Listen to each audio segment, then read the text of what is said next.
Selamat sore, kakak-kakak. Salam mitigator. Selamat bergabung di kelas mitigasi generasi kedua. Saya Rangga Wisnu. Senang sekali bisa berjumpa lagi dengan kakak-kakak semuanya. Kita tidak akan menunggu yang lain, karena Oh, saya menghormati kakak-kakak yang sudah bergabung di sini. Kalau totalnya kita ada 27 peserta yang sudah memiliki syarat untuk bisa bergabung di kelas mitigasi. Sebelum kita mulai, mari kita berdoa menurut agama dan kepercayaan masing-masing agar sesi kita sore hari ini bisa berjalan dengan baik dan lancar. Dan nanti kalau ada tambahan, secara otomatis eh, mereka akan bergabung. Saya izin mute dulu untuk semuanya. Mari kita berdoa menurut eh, agama dan kepercayaan kita, mengheningkan kita dimulai untuk berdoa.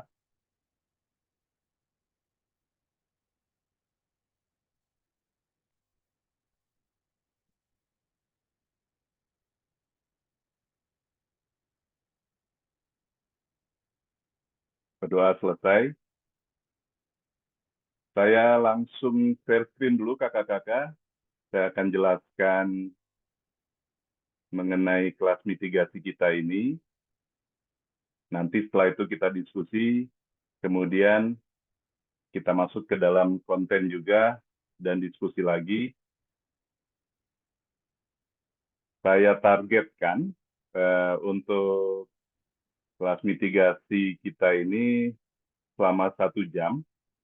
Namun nanti misalnya kalau ada tambahan waktu, tentunya memenuhi, mengakomodir permintaan dari kakak-kakak semuanya. Baik, kakak-kakak ini tergabung di kelas mitigasi, saya namakan generasi kedua ya, karena generasi pertama kita sudah mulai di bulan Mei lalu, yaitu setelah webinar HKB namanya, Hari Kesiapsiagaan Bencana di bulan April, dengan Pak Deputi 5 Kemenko PMK.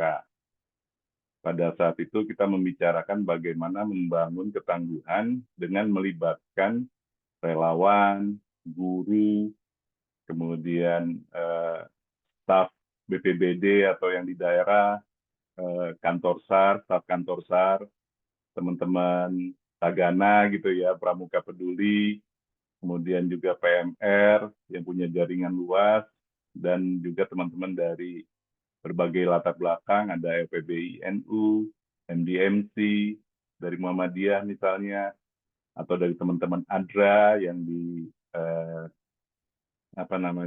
berbasis religius seperti itu. Nah, akhirnya kita berhasil untuk memulai kelas mitigasi ini, dan kakak-kakak tergabung setelah mengikuti webinar mitigator ya. Webinar mitigator itu secara nomenklatur atau secara nama pertama Kak. Sebelumnya webinar HKB gitu. Kami penyelenggaranya juga. Saya Rangga Wisnu, pendiri Penggara Akademi Mitigasi. Kami yayasan yang eh, secara formal mulai di tahun 2023 lalu. Nah, nanti kita bisa diskusi, kita bisa berkenalan lebih jauh. Namun saya mau jelaskan dulu sedikit mengenai urutan sesi di kelas mitigasi ini. Di webinar kemarin kita sudah memulai, itu sebagai sesi A atau sosialisasinya gitu, terkait webinar mitigator, yang hasilnya adalah kita bisa memulai kelas mitigasi kedua ini. Kemarin kita di tanggal 30 ya, 30 Juni, dan keluarannya salah satunya sertifikat webinar yang kakak-kakak sudah terima semuanya. Kemudian sebagai tindak lanjut dari webinar tersebut, kita ada sesi B dan sesi C untuk kakak-kakak yang sudah memilih bukan hanya ikut webinarnya, tapi juga kelas mitigasinya. Nah, Untuk sesi B dan sesi C ini, yang dimana kakak-kakak sudah membayar penuh, gitu, ada dua praktis atau apa sesi gitu, sesi B coachingnya, sesi C praktisinya gitu. Nah, sesi B nanti eh, kita akan membicarakan dasar-dasar mitigasi, kemudian kebencanaan dan sebagainya untuk coachingnya, yang keluarannya nanti macam desain mitigasi ya saya namakan, baik itu misalnya yang sudah pernah kakak-kakak buat atau yang belum pernah membuat seperti itu. Sementara sesi C-nya, praktisinya, itu mempraktikkan desain mitigasi tadi, gitu. Baik misalnya di tingkat paling apa namanya, kalau boleh dibilang tingkat paling mudah lah gitu, itu mitigasi di rumah, gitu kan. Pertama di rumah kita sendiri, yang kedua tidak membutuhkan biaya, koordinasinya pun hanya dengan keluarga kita saja. Nah, ada levelan yang lain lagi. Kalau saya mengambil referensi dari misalnya ada 7 objek tangguhan. Itu dikembangkan oleh Pak Lilik Kurniawan. Mungkin sebagian kakak-kakak mengenal beliau sebagai sekretaris eh, Sestama, sekretaris utama BNPB pada masa kepemimpinan Pak Doni Monardo ya tahun 2020 sampai 2021 atau 22 kalau nggak salah. Nah, saat ini Pak Lilik pindah tugas ke Kemenko PMK sebagai Deputi 5 menangani koordinasi penanggulangan bencana dan konflik sosial di bawah Menko-nya Pak Pratikno ya. Nah, kemudian 7 objek ketangguhan itu mulai dari objek di rumah sendiri, tangguh di rumah sendiri gitu kan, tangguh di istilahnya sarana pendidikan, tangguh di sarana ibadah, itu tangguh di sarana ekonomi, di pasar, seperti itu, tangguh di perkantoran, mulai dari perkantoran misalnya apa, kantor kepala desa, kantor lurah, hingga perkantoran yang secara umumnya, kemudian juga yang diistilahkan tangguh di objek vital. Nah, Pak Lidik menjabarkan objek vital misalnya di terminal, di stasiun, di bandara gitu ya, seperti itu. Nanti bisa saya share 7 objek ketangguhan tersebut. Nah, harapannya minimal di rumah gitu atau di sekolah sarana pendidikan tadi, baik di PAUD misalnya atau di sekolah-sekolah yang terdekat oleh kakak-kakak. Nah, itu kita jadwalkan nanti setelah sesi B ini selesai. Keluarannya adalah sertifikat mitigator untuk kakak-kakak yang sudah apa namanya menyelesaikan itu semuanya. Paling cepat di Juli nanti ini kita selesaikan atau semampunya kakak-kakak gitu. Jadi apa namanya kalau masih ada yang belum bisa dijadwalkan atau belum bisa mempraktikkan, nanti semampunya kakak-kakak. Seperti itu ya untuk 2 sertifikat webinar sudah kita keluarkan yang mitigator nanti hasil dari coaching dan praktisinya. Nah, yang sesi D ini, sesi proving, ini saya kembangkan untuk membangun kemampuan presentasi mitigasi oleh kakak-kakak yang dimana nanti apa namanya praktiknya itu saya buatkan webinar mitigator dan kakak-kakak menjadi pembicaranya. Kami jadwalkan di Agustus atau September dengan sertifikat Pentur. Ini dengan biaya lain lagi, itu nanti bisa diskusi biayanya. Kemudian yang ke sesi E itu transforming. Kalau kemarin kita sempat infokan bahwa ada program master humanitarian gitu ya. Jadi istilahnya ini launchpad program master humanitarian, di mana dari transforming ini, dari mitigator menjadi master humanitarian, itu mulai dari bikin konsep note, kemudian ada launchpad istilahnya, ini untuk kelas pengenalan sebelum nanti masuk ke program master humanitarian itu sendiri. Nah, program master humanitarian ini itu diselenggarakan oleh Roxburgh, Switzerland. Saat ini yang sedang berlangsung, dia dalam bahasa Inggris, gitu ya. Kuliahnya online, Kak. Nah, kebetulan saya sedang mengambil program itu sejak bulan April yang lalu. Saya ditargetkan selesai di bulan April tahun depan, gitu 2 semester, di mana saya dibangun kemampuannya juga, salah satunya tugasnya adalah membuat venture itu dengan konsep code. Nanti kita bisa diskusi banyak. Nah, untuk yang misalnya, wah dalam bahasa Inggris nih gitu kan, jangan khawatir. Dengan saya nggak tahu ya, mungkin percepatan atau misalnya mereka mengapresiasi kinerja saya, dan saya sampaikan ini banyak yang berminat untuk mengikuti program master humanitarian dengan gelarnya humanitarian MBA kayak Master Business of Administration. Ada yang lain juga, ada HSE, ada Health Security and Environment seperti itu.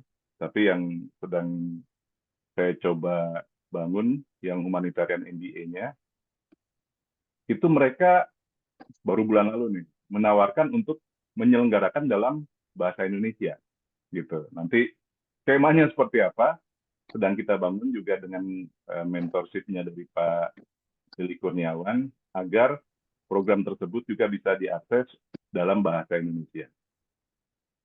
Targetnya bisa dimulai di Oktober. Nah, biayanya nanti kita sampaikan lebih lanjut.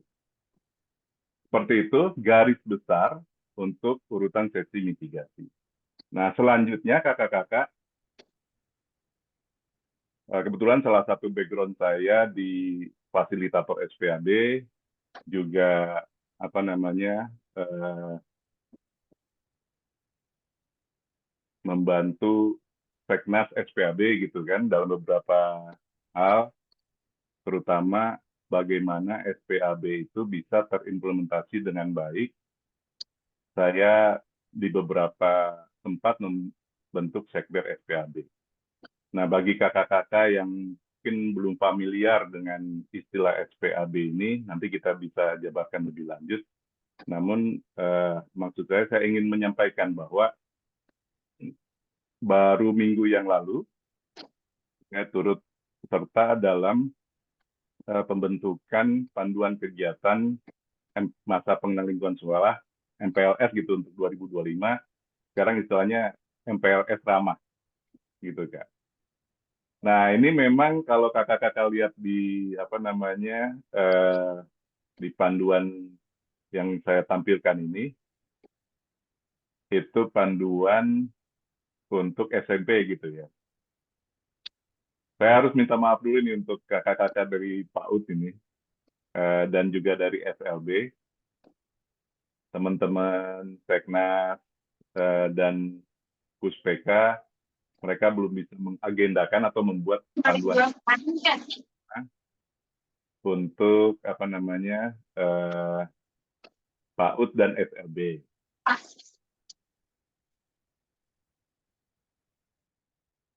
Jadi baru ada itu panduan kegiatan MPLS ramah untuk SD, SMP, SMA dan sederajat gitu kan. SD sederajat dengan MI, SMP sederajat dengan Sanawiyah, SMA yang sederajat SMK gitu apa MA dan sebagainya.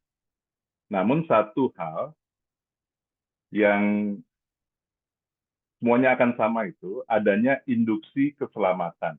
Nah ini kebetulan saya yang diminta untuk membuat langkah-langkah induksi keselamatannya. Jadi nanti di MPLS itu di panduannya Kak ya, itu ada mereka membuat untuk 5 hari. Kemudian tiap harinya ada kegiatan pagi ceria. Di kegiatan pagi ceria itu ada persiapan, ada senam gitu, kemudian menyanyikan lagu Indonesia Raya, dan terakhir itu ada berdoa. Nah, kegiatannya kurang lebih 30 menit. Disitulah induksi keselamatan ini kita sisipkan setiap pagi sebelum memulai MPLS. Gitu. Nah, apa itu induksi keselamatan? Ini padanan dari safety briefing. Ada juga yang menyebut, yang mencoba menerjemahkan menjadi Santiaji keselamatan. Gitu. Tapi itu di kalangan yang mungkin udah terbiasa ya. Nah, kita buat induksi keselamatan. Safety briefing, kalau kakak-kakak sering dengar, itu tidak lain dari bagaimana memberi informasi bila terjadi bencana saat di ruangan atau saat MPLS. Gitu. Nah, ada 6 poin yang saya coba buatkan gitu kan, didraftkan, yang ini dimasukkan ke dalam panduan kegiatan itu. Jadi walaupun teman-teman kakak-kakak dari PAUD, dari SLB nanti belum dapat panduannya, tapi bisa memasukkan induksi keselamatan ini ke dalam kegiatan MPLS-nya. Tidak lama. Jadi setiap pagi seperti ini penyampaian SOP ya. Kalau kakak-kakak, teman-teman di K3 itu sudah terbiasa, misalnya setiap ada mau kegiatan di dalam ruangan, safety briefing-nya seperti apa. Ini saya bacakan gitu, induksi keselamatan bila terjadi bencana saat MPLS untuk diperhatikan. Nomor 1, tidak panik, tetap berada dalam ruangan hingga ada peringatan evakuasi. Ini informasi standar, karena tidak semua bencana itu kita harus keluar ruangan. Gitu. Misalnya yang paling beresiko itu bencana gempa. Kalau di Jepang, bangunan itu sudah bisa kuat 6 sampai 7 skala Richter. Jadi kalau gempanya misalnya 3 sampai 4 atau sampai 5, itu mereka masih bertahan dalam ruangan. Gitu. Tahu tidak harus keluar ruangan karena bangunannya sudah kuat. Nah, kalau di Indonesia, informasinya kakak-kakak, bangunan kita rata-rata kuatnya itu 5 skala Richter. Gitu. Jadi kalau gempanya 1 atau 2, itu kita berlindung dulu. Tetap masih dalam ruangan. Nah, ini saya masih sesuaikan dengan gempa ya dulu ya. Seperti itu. Tapi ini nanti secara umum. Yang kedua, yang kita sampaikan pada induksi keselamatan, fokus dan perhatikan potensi benda rentan. Nah, benda rentan ini seperti apa? Pertama, benda jatuh dari atas lemari atau langit-langit dari ketinggian itu ya. Jadi ketika masih dalam ruangan, perhatikan benda-benda tersebut. Kemudian kaca yang mudah pecah atau jatuh, itu juga beresiko. Yang ketiga, instalasi listrik yang bisa menimbulkan api atau konslet seperti itu ya. Nah, itu yang perlu diperhatikan. Kemudian nomor 3, melindungi diri di bawah meja atau benda kuat lainnya. Ini respon yang perlu kita perhatikan, dan juga siswa baru perhatikan. Yang keempat, nah ini perlu dicek ya. Saat sirine atau tanda peringatan evakuasi berbunyi, nah jadi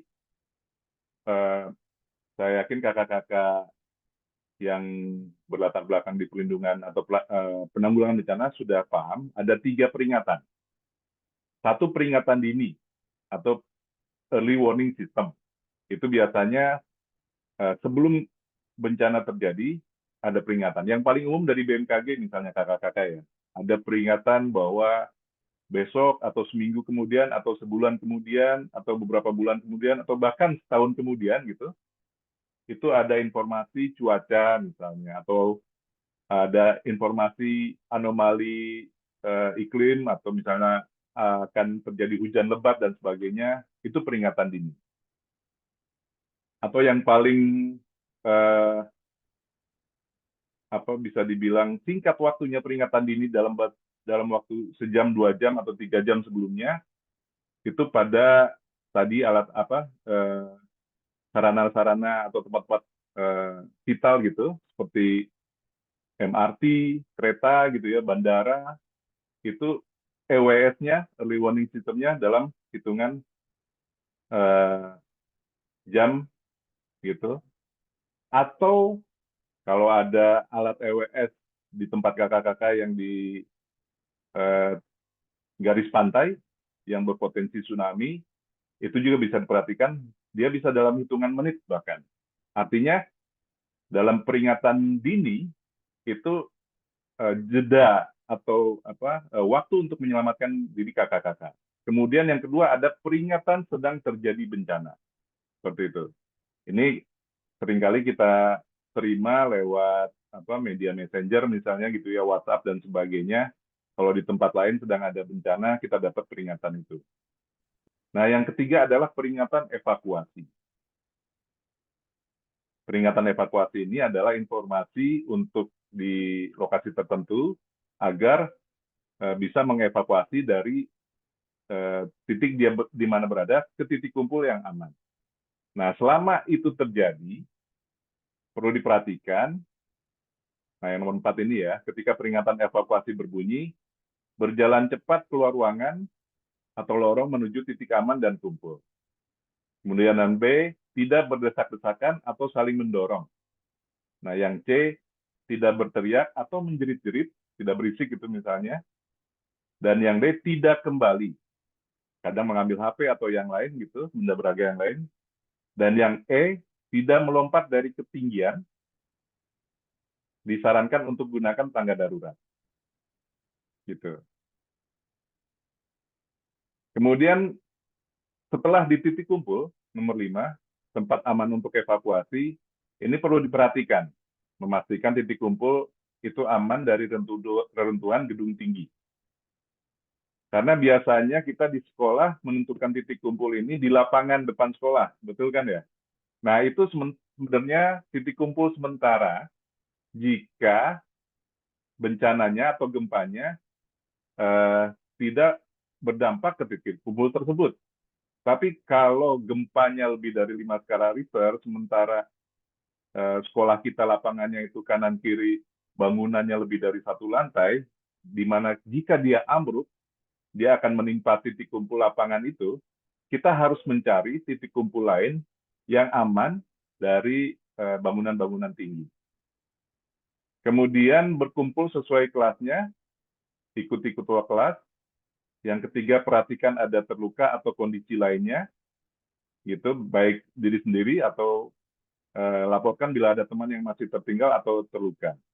Nah, yang keenam, ikuti instruksi koordinator tim siaga bencana untuk tindakan selanjutnya. Gitu. Nah, dari induksi keselamatan ini, selain kita membiasakan untuk baik apa namanya guru, tenaga kependidikan, warga sekolah, siswa baru gitu, membiasakan mengetahui induksi keselamatan ini. Kalau dalam kondisi kedaruratan atau emergency, apa yang harus dilakukan? Seperti itu. Nah, saya yakin mungkin ada tambahan, ada informasi ide dari kakak-kakak yang juga mengetahui informasi yang baiknya ada dalam induksi keselamatan ini. Nanti kita bisa diskusi ya. Oke, saya yakin banyak yang sudah mulai apa namanya penasaran ya dengan informasi-informasi ini. Ya, sebelum saya lanjut ke materi mengenai coaching mitigasinya itu sendiri atau SPAB, saya buka dulu kesempatan untuk kakak-kakak yang boleh memperkenalkan diri, boleh apa namanya bertanya, memberikan masukan. Caranya silakan raise hand, angkat tangannya, nanti kita diskusi. Silakan kakak-kakak.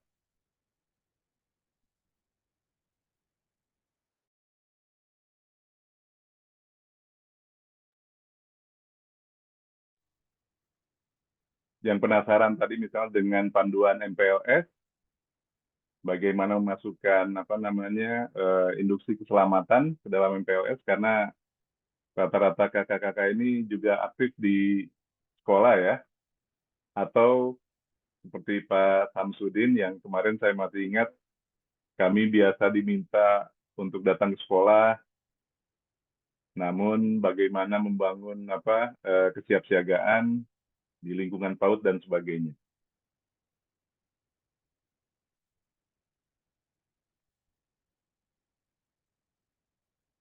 Baik, jika demikian berarti saya simpulkan informasi awal mengenai jadwal kelas mitigasi. Baik, oke. Kak Rina dari Papua, silakan, ada yang mau ditanyakan?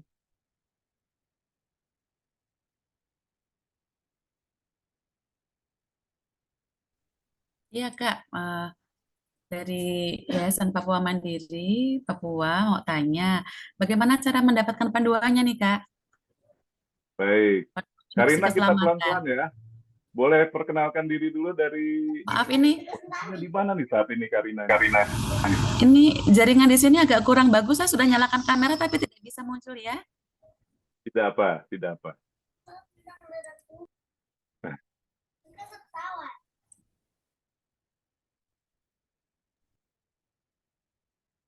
Silakan di-unmute dulu Karina.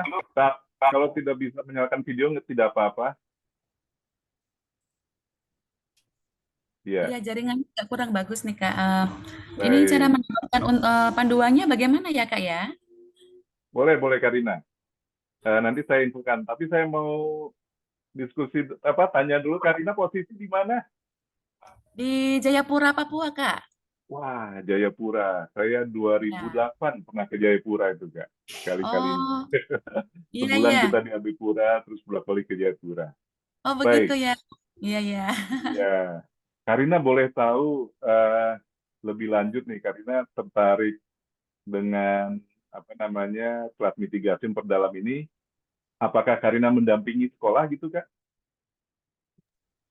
Sebenarnya dulu pernah menjadi fasilitator untuk PRB ya dulu untuk anak waktu ya masih dengan Yayasan Papua Mandiri dan sekarang masih bergelut di bagian anak-anak sering memberikan pelatihan-pelatihan sekitar eh, anak-anak dan sebenarnya saat ini fokusnya melatih para pelatih-pelatih yang nantinya melatih guru-guru, kepala sekolah dan pengawas-pengawas sekolah di daerah pedalaman dan terpinggirkan untuk di daerah-daerah di Papua, Kak, seperti itu. Jadi, saya pikir ini hal yang sangat penting sekali untuk dilatihkan kepada semua sekolah, di semua daerah tentunya ada daerah-daerah yang rawan bencana ya, dan itu adalah tugas kita bersama untuk mensosialisasikan program baik ini. Dari dulu Baik, sangat terima suka. kasih. Terima kasih, Karina. Jadi Iya. kalau untuk informasi panduannya, secara resminya nanti akan dikeluarkan oleh Kemendikbud, Kemendikdasmen, Karina ya, Kementerian Iya, iya. Pendidikan Dasar dan Menengah. Ini jadi sebenarnya bocoran nih Karina nih dari saya untuk panduan ini. Dan karena kemarin saya ditugaskan di kelompok SMP, jadi saya punya filenya yang SMP aja Karina. Nanti kalau Iya, misalnya membutuhkan bisa saya share tipis-tipis gitu ya. iya, Nah, iya. tapi yang secara umum nanti bahwa di tiap panduan baik di SD, SMP, SMA itu akan ada tadi induksi keselamatan itu. Nah, kalau untuk PAUD dan FLB tadi sudah saya jelaskan, mereka belum siapkan untuk tahun ini, mungkin tahun depan. Seperti itu, Karina. Baik, Kak. Terima kasih sebelumnya. Nanti kalau ke Papua lagi Baik, kontak-kontak ya, Kak ya. oke, siap. Terima Iya, kasih, iya. Karina. Baik, Iya. kakak-kakak, ibu bapak yang lain, mungkin ada yang membutuhkan informasi tambahan mengenai jadwal kelas mitigasi. Kalau tidak, saya ingin bertanya nih, apakah misalnya jika kita jadwalkan kelas mitigasinya di hari Sabtu, apakah ada yang keberatan atau tidak bisa bergabung? Karena saya paham ada teman-teman, ibu bapak, kakak-kakak yang eh, harus ibadah Sabat ya di hari Sabtu, tidak bisa diganggu sama sekali. Itu mirip kalau di Bali ibadah apa namanya nyepi gitu, full tidak ada kegiatan di satu hari ini, hanya teman-teman Advent tiap hari Sabtu. Baik, nanti mungkin saya minta informasi juga dari kakak-kakak yang lain. Jika tidak ada, izin saya share screen lagi, kita lanjutkan ke informasi berikutnya. Atau saya mau tanya Pak Samsudin ya, apakah bisa diskusi Pak Samsudin dari BPBD Bontang Pak ya? Kemarin menarik sekali itu pertanyaannya. Pak Samsudin sangat perlu untuk diskusi. Apakah bisa diskusi kita sore hari ini, Pak Samsudin?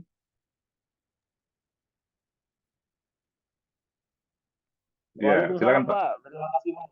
Ini lagi Oke. mau berkegiatan ini, jadi kita saja persiapan. Jadi sambil mendengarkan saja nih paparan materinya. Ada jadwal MPLS, Pak Samsudin?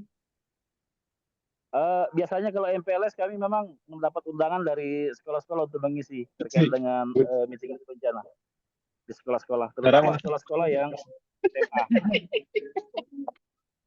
Oke.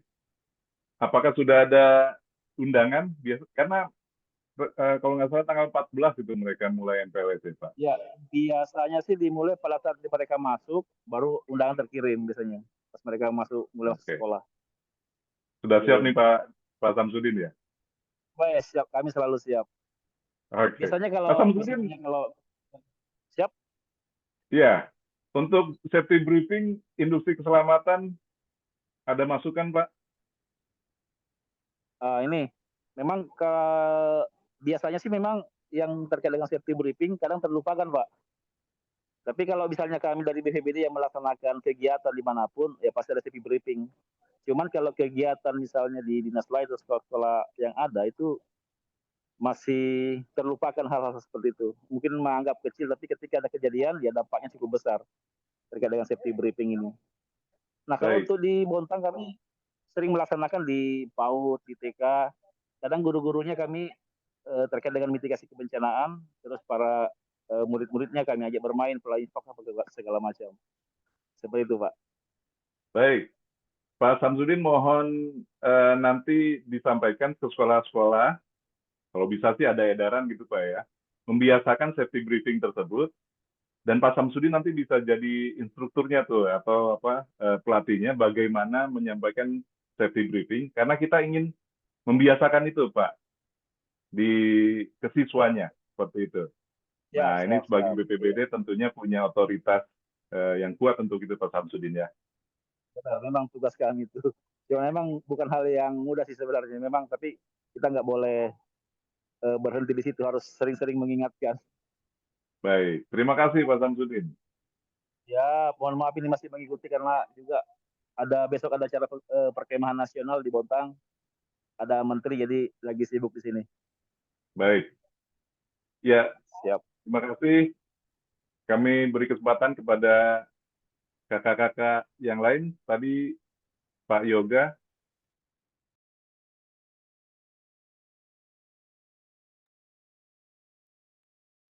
Apakah Pak Yoga tadi berencana untuk menyampaikan sesuatu?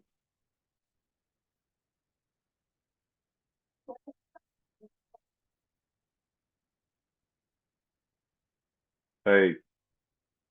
Nah, kemarin juga ada beberapa yang Bu Nurjana membuka mic-nya. Apakah ada rencana ingin menyampaikan sesuatu? Baik, belum ada. Ya, izin saya lanjutkan ya untuk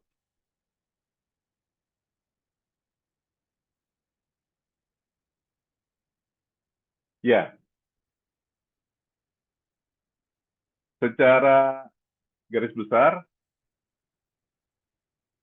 induksi keselamatan ini adalah bagian juga dari apa yang disebut SPAB, Bapak Ibu, atau Satuan Pendidikan Aman Bencana ya.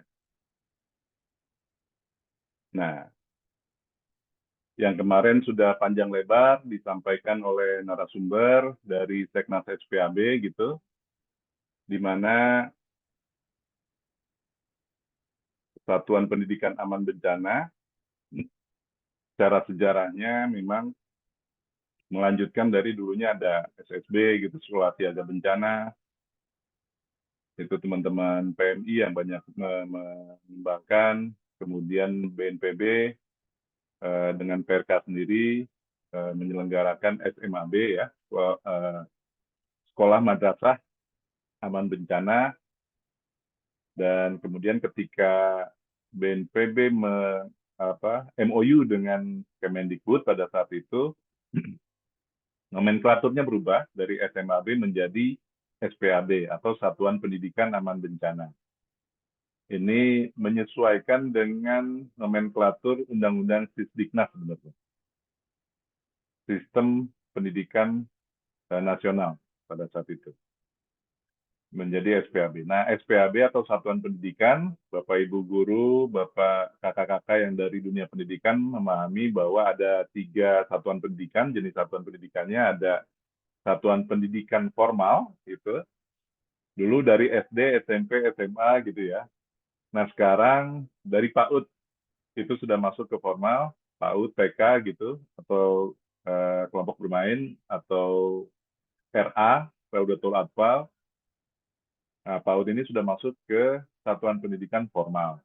Kemudian ada SD atau MI, kemudian ada SMP atau Sanawiyah, dan ada SMA, SMK, Aliyah gitu ya, yang sederajat.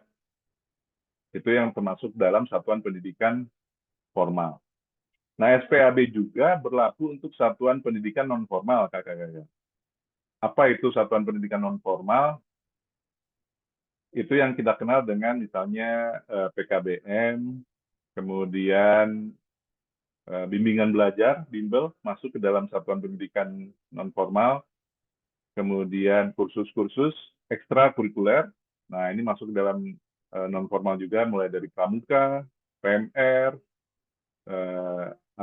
kegiatan pecinta alam gitu, atau ekstrakurikuler lainnya yang terkait dengan SPAB.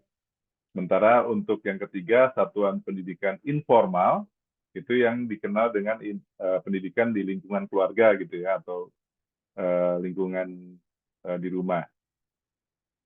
Nah, saat ini sudah ada panduan-panduan untuk SPAB, juga saling resiprokal ini diadopsi oleh namanya GADRES. Kalau kakak-kakak nanti bisa cek, ada GADRES, Global Alliance for Disaster Risk Reduction and Response in Education Section. Nah, mereka mengeluarkan yang namanya CSSF atau Comprehensive School Safety Framework.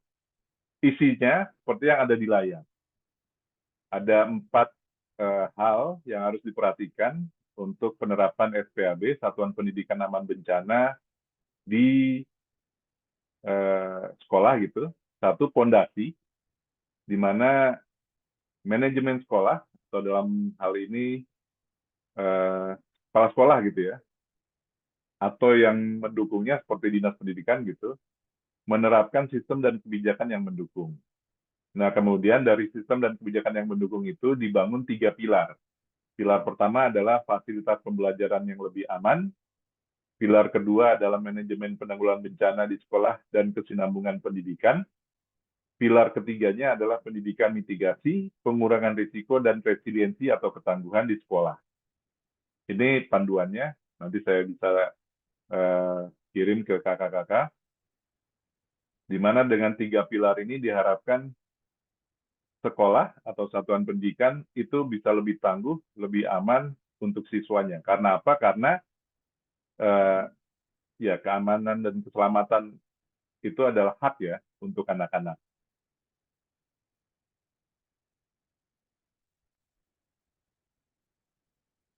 Dari CSSF atau Comprehensive School Safety Framework itu mereka eh, merangkum resiko dan bahaya yang dihadapi siswa. Ada 5.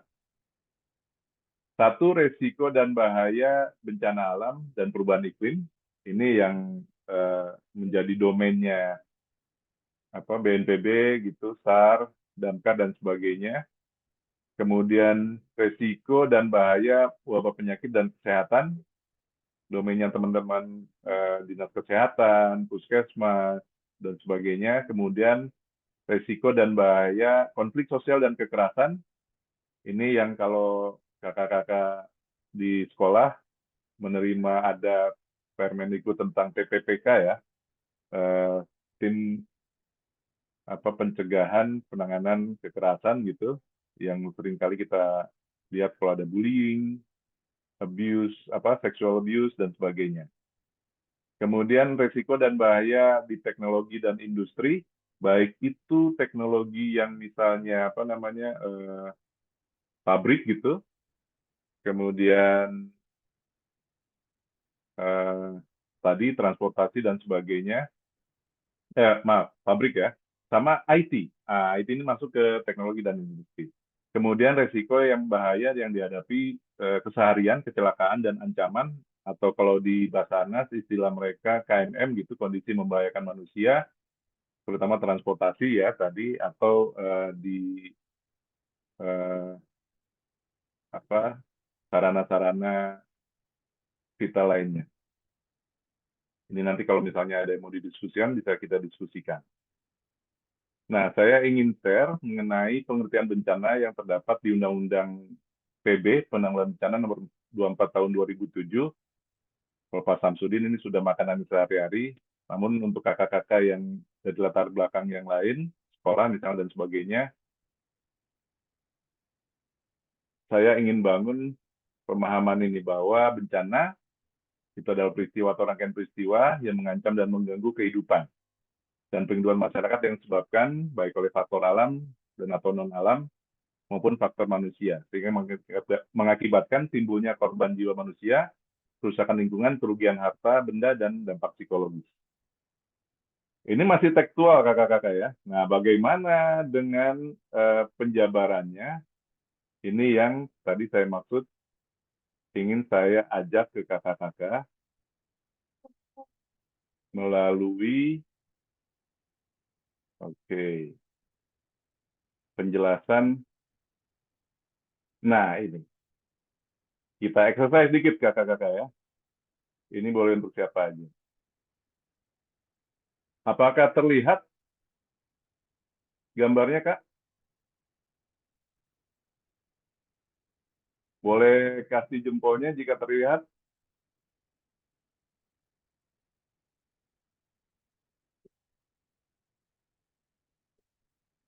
Oke. Belum terlihat, Pak. Silakan Belum yang terlihat. ingin. Terima kasih, Pak Samsudin. Ingin berlatih gitu ya. Dari gambar di depan nih, Kak. Gitu. Menurut kakak-kakak nih, siap mana yang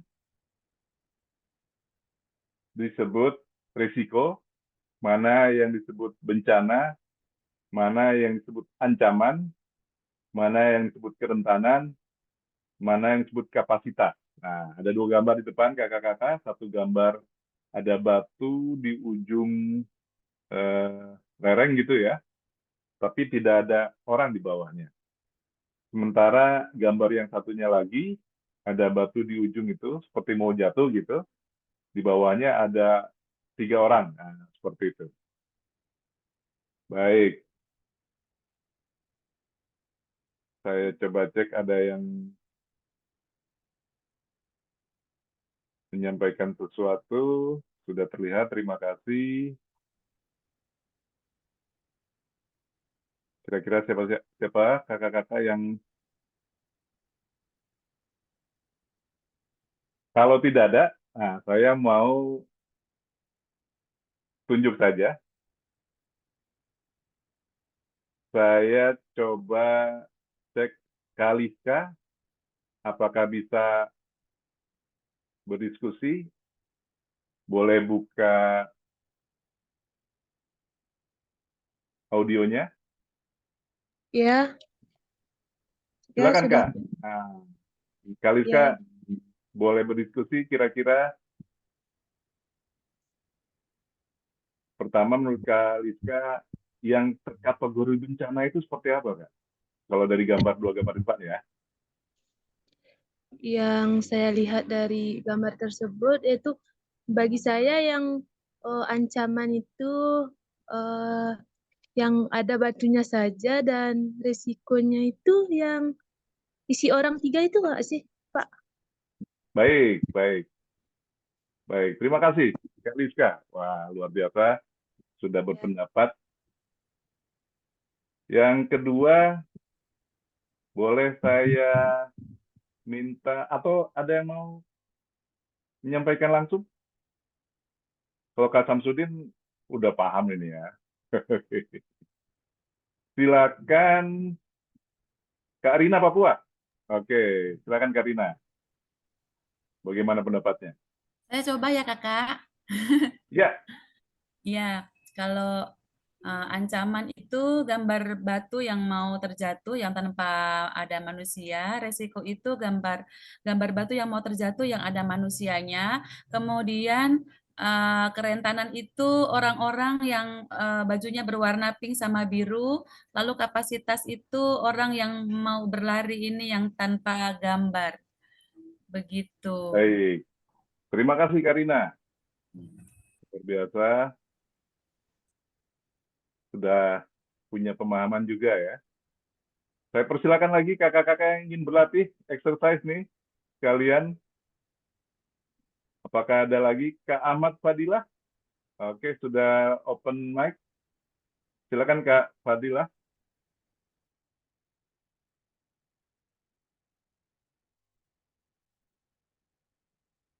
Apakah ingin menyampaikan sesuatu? Oke. Kakak-kakak yang lain mungkin? Saya cek satu-satu ya, ada Kak Austi Karini, ada Kak Herman,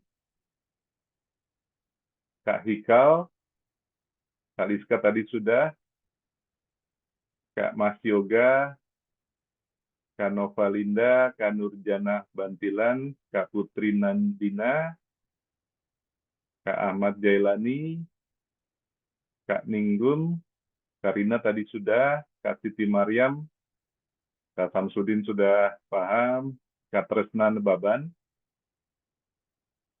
Ya, jadi kakak-kakak sebagai yang nanti akan membuat desain mitigasi, itu perlu memahami 5 istilah ini, gitu, agar bisa membangun desain mitigasinya. Kalau sekarang baru lihat gitu kan, baru dengar istilah ini tidak apa-apa, nanti kita akan perdalam dengan coachingnya dan juga praktisinya. Atau bahkan yang sudah mempraktekkan, seperti Pak Samsudin misalnya atau tadi Karina gitu, bisa kita cek lagi dan juga bisa menjadi referensi buat kakak-kakak yang lain gitu ya. Nah, dari 2 gambar ini kakak-kakak,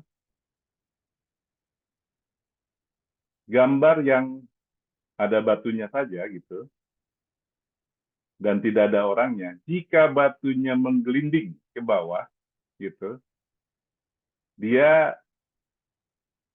tidak menimbulkan korban karena tidak ada orang kan, gitu. Tidak ada bangunan juga, tidak menimbulkan kerugian.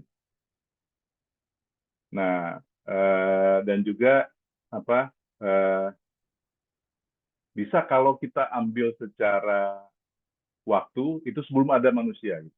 Itu disebut fenomena alam biasa gitu ya, batu menggelinding, gunung meletus, atau tsunami gitu.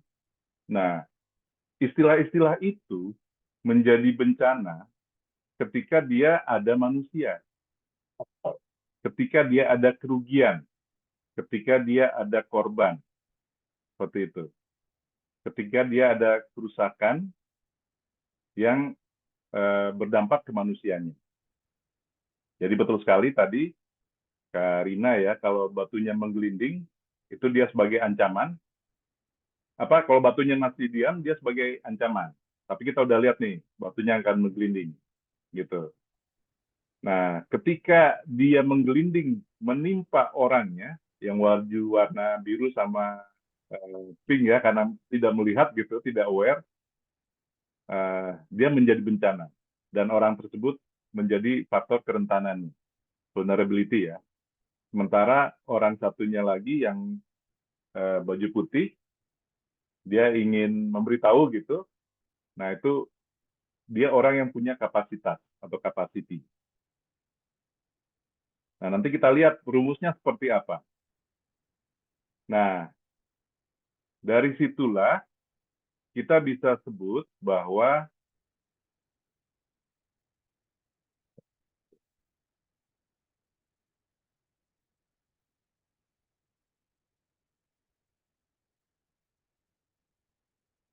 yang disebut megatrust. Nah, ini kakak-kakak sering dengar saat ini ya. Itu adalah informasi. Informasi yang disampaikan oleh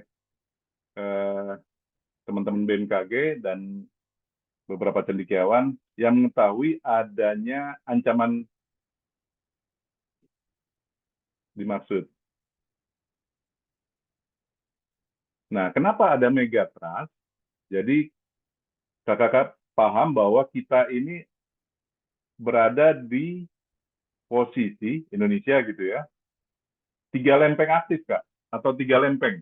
Nah, 3 lempeng dunia, lempeng Asia, lempeng Austro gitu, dan India. Nah, 3 lempeng ini dia berdekatan. Selama ini dia menyimpan energinya. Sudah keluar di beberapa kesempatan, salah satunya yang kakak-kakak tahu, kita juga mengalami, itu pada 2004 di bulan Desember. Gesekan antar lempeng itu menimbulkan energi, yang salah satu hasilnya adalah adanya gempa sampai 8-9 ya, skala Richter pada saat itu di Sumatera, di Aceh, gitu, dan menjadi tsunami. Nah, para ilmuwan BMKG memperingatkan atau menginformasikan bahwa lempeng ini masih aktif, masih bisa terjadi energi seperti itu. Dan mereka sudah bisa memperkirakan besarannya, 8,6 skala Richter gitu ya. Tapi kapan itu terjadi, nah itu yang masih menjadi belum terdeteksi secara teknologi apapun, belum bisa mendeteksi kapan itu terjadi. Tapi potensi keluarannya, energinya itu sudah bisa terdeteksi. Ini ada yang 8,9 di Megatrust Mentawai misalnya, kemudian di Selat Sunda 8,7 gitu ya. Nah, ini akan berefek paling besar ke kota-kota yang densitasnya tinggi atau kepadatan penduduknya tinggi. Ini informasi, kakak. Ini menjadi triggering buat kita semuanya. Bahwa Indonesia secara umum ada di lokasi beresiko seperti ini.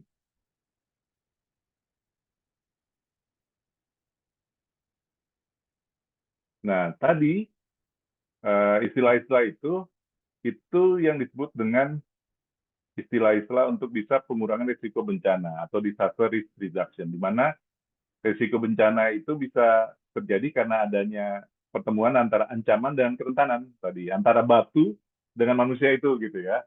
Atau kalau kita ingat kemarin ada gempa besar di epicentrumnya di Myanmar, kok ada bangunan atau gedung yang runtuh di Thailand gitu kan. Nah, karena itu ketemu antara ancaman gempanya yang di Myanmar dengan kerentanan gedung yang di Thailand tersebut.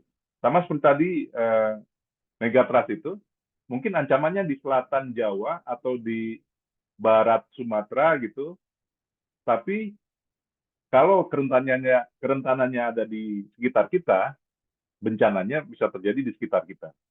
Nah, pengurangannya dengan salah satunya mempertinggi kapasitas kita.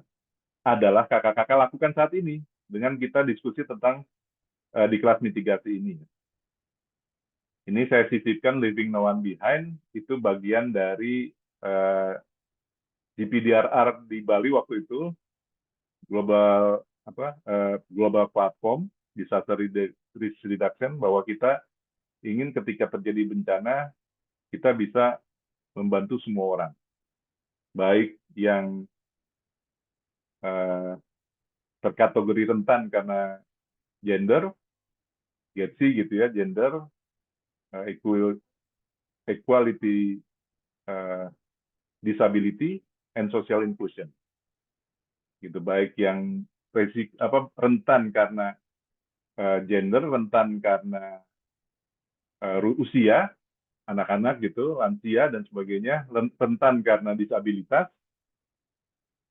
baik disabilitas motorik gitu ya, sensorik, dan juga grahita dan yang lainnya. Nah, ini slide saya terakhir, belum kita mungkin nanti bisa diskusi lagi.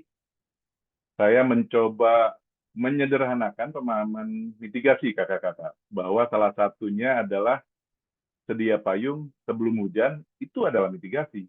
Karena kita mengurangi resiko dari kehujanan gitu ya. Itu yang kadarnya paling mudah dipahami lah. Mitigasi itu apa sih? Nah, salah satunya sedia payung sebelum hujan. Bagaimana yang lainnya? Saya minta kakak-kakak untuk temukan peribahasa yang bermakna mitigasi. Saya yakin banyak, karena kita bangsa yang hidup secara berabad-abad di lokasi beresiko gitu ya, beresiko karena tadi lempeng, beresiko karena gunung vulkanik, beresiko karena cuaca juga, iklimnya gitu, kemudian beresiko karena bahkan sosialnya juga dan sebagainya, dan di beberapa tempat beresiko karena industri seperti itu. Ini yang menjadi bekal terakhir untuk kakak-kakak. Selanjutnya saya persilakan bila ada yang ingin didiskusikan sebelum kita akhiri tepat 1 jam ya untuk kelas mitigasi ini. Silakan Kak, bisa raise hand, bisa langsung sampaikan.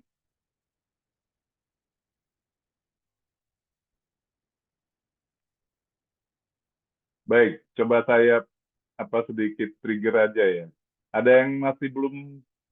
Baik, Kak Putri Nandita sudah open mic dan video. Silakan Kak Putri. Assalamualaikum warahmatullahi wabarakatuh. Selamat sore. Waalaikumsalam. Perkenalkan, saya Selamat Putri sore. Nandina. Saya dari Tagana. Keseharian saya di BNPB. Menarik banget ya kelas mitigasi ini, terutama di negara kita yang notabene saya bisa bilang sih supermarket bencana ya. Karena negara lain belajarnya dari kita. Satu provinsi aja, nggak usah jauh-jauh yang lagi kita tanganin sekarang kayak di NTT. Beda pulau, beda kabupaten, beda bencana. Ini menarik banget, dan tentunya ini menjadi PR dan concern bagi kita semua dalam mitigasi bencana, terutama untuk masyarakat yang masih awam. Karena Betul, biar bagaimanapun sekencang apapun kita mitigasi, tapi kalau dari kesadaran masyarakatnya sendiri kurang, ya agak capek juga ya Kak. Agak menarik terkait tentang kalimat yang mitigasi bencana ya. Sebenarnya mitigasi bencana ini investasi untuk masa depan ya Kak. Investasi untuk masa depan bukan hanya pengeluaran saat ini, tapi untuk prospek ke depannya, terutama untuk anak cucu kita juga. Ini kalimat yang paling saya tekankan di saat saya di lokasi bencana manapun. Jadi salam kenal untuk semuanya dan mohon bimbingannya untuk kakak-kakak dan para senior semua. Terima kasih Terima Kak. kasih Kak Putri. Kak Putri, Siap, lokasi Kak. di mana boleh tahu? Saya tinggal di Jakarta Kak, Jakarta Pusat. Oke, Ini lagi Jakarta standby ya. banjir ya dari kemarin ini. Betul, Ditambah betul. lagi curah hujan masih deres banget. Nah, Iya. terkait banjir nih, kalau pada Kak teriak Putri, mau ganti gubernur siapapun, kalau kesadaran masyarakatnya masih rendah itu susah banget. Banjir tetap baik. makin ada. Kak Putri, untuk MPLS, apakah sudah ada jadwal? Saya Teman kebetulan Tagana di biasanya Tagana sering dan di banget nih. Kemensos sendiri ini punya program Tagana Masuk Sekolah. Udah 2 Ya, tahun sama ini 3 tahun sendiri masih mau menjalankan. Ada salah satu sekolah di wilayah Jakarta Utara yang ini menjadi concern kita banget. Karena kan satu mereka padat penduduk. Tapi untuk jadwalnya masih kita diskusikan. Nah, baik. menarik Boleh nih. nanti masukkan induksi keselamatan tadi, Kak Putri ya? Siap. Safety Ada satu briefing yang ya? menarik. Kebetulan kan saya protokol di Kepala BNPB juga. Tiap kali masuk ke batalion-batalion, di dalam batalion TNI, darat, laut, udara, termasuk polisi, ini kan banyak sekolahnya. Dan ternyata mereka minim sekali. Dan mereka Baik. antusias banget. Ayo masuk ke sekolah kita gitu. Ayo masuk ke sekolah kita. Ini menjadi daya tarik tersendiri. Bahkan mereka untuk ibu-ibunya mereka minta diajarin juga. Karena kan ya lumayan rentan juga ya kalau tiba-tiba ada kebakaran, mit-amit menjalik di daerah mereka. Gitu, Kak. Betul sekali. Terima kasih, Kak Putri. Iya, Kak. Sama-sama, Kak. Baik. Iya, Kak. Silakan kakak-kakak, ibu bapak yang lain, apakah informasi mengenai MPLS misalnya masih diperlukan, ataukah jadwal kelas mitigasi selanjutnya? Jadi kalau dari jadwal, kita ada 4 kali pertemuan Kak ya, untuk di bulan Juli ini, mulai sesi B, kemudian sesi C. Silakan Pak Samsudin, sudah open video dan mic, ada yang mau disampaikan? Ya, terima kasih Pak. Mohon maaf lagi nih bergabung lagi. Jadi untuk pepatah saya jadi adalah pelatihan mendahului bencana. Mantap. Jadi saran saja Pak. Baik. Jadi mungkin kami ke depan mungkin akan bekerja sama dengan Diknas. Jadi nanti Diknas yang memberikan edaran kepada seluruh sekolah-sekolah. Jadi di acara MPLS mereka harus ada materi terkait dengan mitigasi bencana. Karena kalau kita semua yang turun ke lapangan terkait dengan anggaran lagi nanti yang agak repot. Jadi kalau misalnya sudah dari dinas yang memberikan edaran kepada seluruh sekolah, mungkin dari provinsi untuk ke sekolah menengah atasnya, kemudian dari kota, SMP, SD, dan mungkin dari PAUD segala macam. Mungkin itu Pak, sekedar saran saja. Mungkin itu juga PRK-nya untuk ke depan. Terima kasih. Ya, setuju sekali Pak Samsudin. Bisa minta dari pihak dinas sebagai bagian dari klaster pendidikan ya. Kalau di BNPB atau BPBD, sekarang ada 6 klaster katanya Pak Samsudin ya. Tadinya kan 8 klaster, sekarang tinggal 6 klaster. Tadi Kak Hikal Farurozi, betul sekali Kak, lebih baik mencegah ya daripada mengobati. Oke, itu juga bagian dari mitigasi.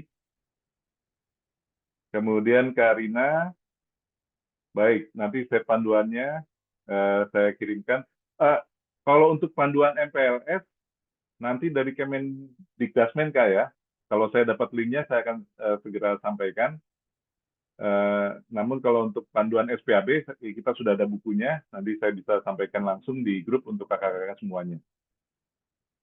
Kakak-kakak, tidak terasa sudah 1 jam kebersamaan kita di sore hari ini. Sebelum saya tutup untuk kita semuanya, silakan jika masih ada yang ingin disampaikan. Jika tidak, izin saya cukupkan sampai di sini. Terima kasih. Selamat sore untuk kakak-kakak semuanya. Salam sejahtera untuk kita semuanya. Om Santi, Santi, Santi, Om. Salam mitigator. Assalamualaikum warahmatullahi wabarakatuh.